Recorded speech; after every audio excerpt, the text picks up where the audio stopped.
guys, my name is Manika, and I'm here today to talk to you about the process of meiosis, hence the title. But I'm guessing you already knew that. The process of meiosis is used only to make sperm cells or gametes for the male and female, and it's pretty long, so get comfortable. Without further ado, let's dive right in.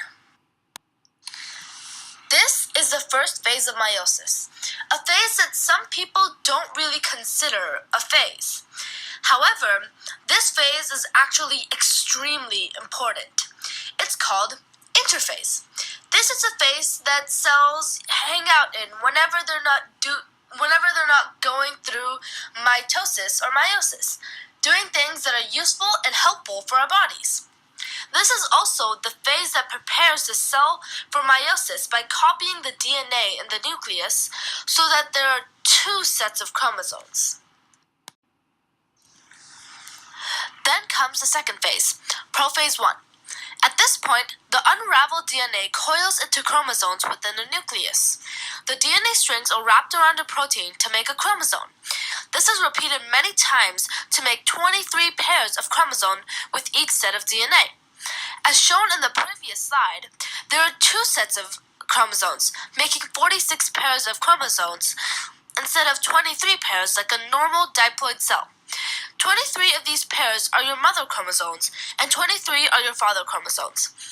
Each chromosome carefully aligns with its homologous pair at this point as well.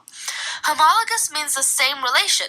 So a mother and a father chromosome of the same relation would be homologous pairs. During pro-metaphase, the phase between prophase and metaphase, the nucleus disappears before the chromosome starts to line up and come together in the process of synapsis. However, when the chromosomes are starting to line up, a very important process is happening that is the cause of all genetic variation. Crossing over. This is the process that happens when your mother chromosomes and your father chromosomes exchange certain alleles that have the same locus. This is happening while the chromosomes are starting to move and line up along the metaphase plate. Now, moving on to metaphase 1. This part is similar to the metaphase phase of mitosis. However, in meiosis, instead of lining up one after another along the metaphase plate, the chromosomes will line up with their homologous pair along the equator of the cell, the orientation of each pair being random.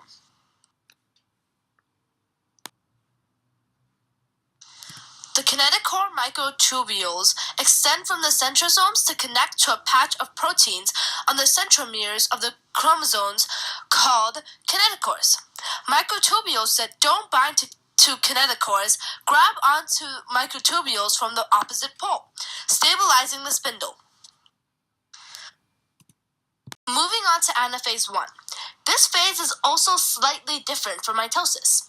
Instead of pulling apart the sister chromatids, since each chromosome is lined up with its homologous pair that it has crossed over with, the pairs of chromosomes will be pulled apart, one chromosome from each pair dragged to the different poles of the cell with the help of the motor proteins. Then, telophase 1 comes into play. This is where the chromosomes reach the opposite poles of the cell and start to unravel again, forming the DNA that was shown in the first phase, interphase.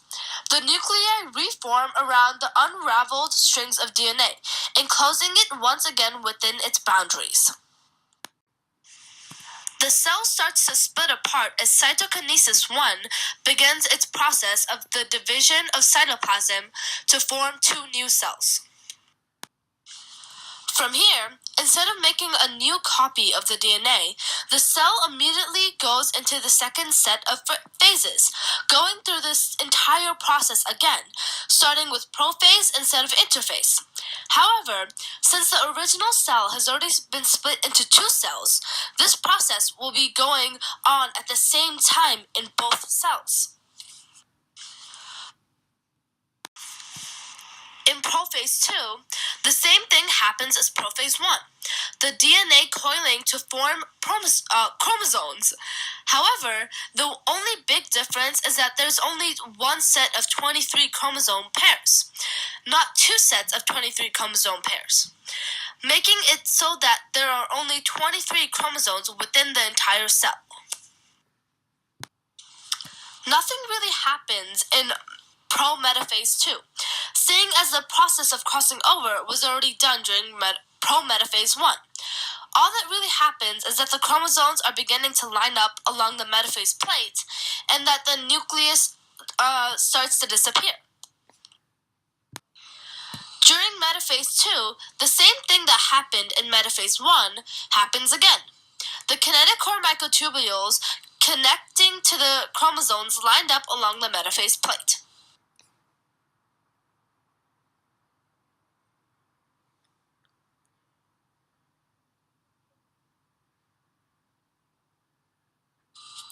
Although, this time, instead of lining up with their homologous pairs, the chromosomes line up individually, like in mitosis.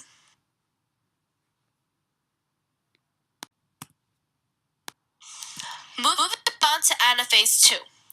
At this phase, instead of pulling apart the homologous pairs like in anaphase 1, the kinetochore microtubules will be dragging apart the sister chromatids to the opposite poles of the cell, like in mitosis.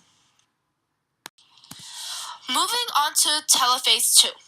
The DNA starts to unravel again, returning to its original form while the nuclei reform within the cell.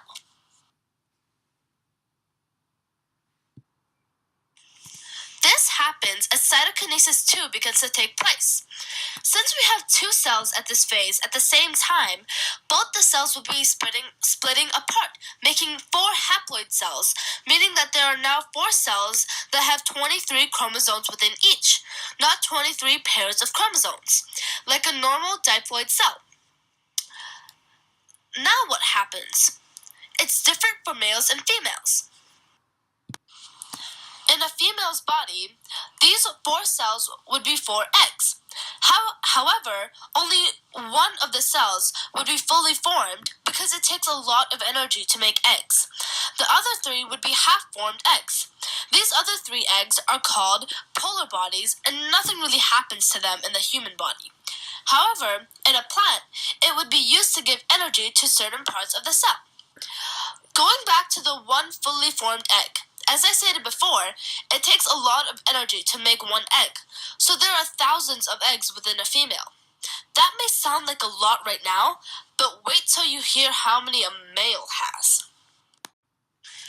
In a male's body, all 4 of the cells would become sperms. That's why there are billions upon billions of sperm within a male's body. This is also why not only one, but multiple sperms are transferred into the female's body after sexual intercourse. But only one sperm can fertilize the egg. This leads to a fight between the sperms to see who can fertilize the egg first. As soon as the sperm enters the egg closes its membrane, allowing no one else to pass. Well, that's about it. Thank you for listening and watching.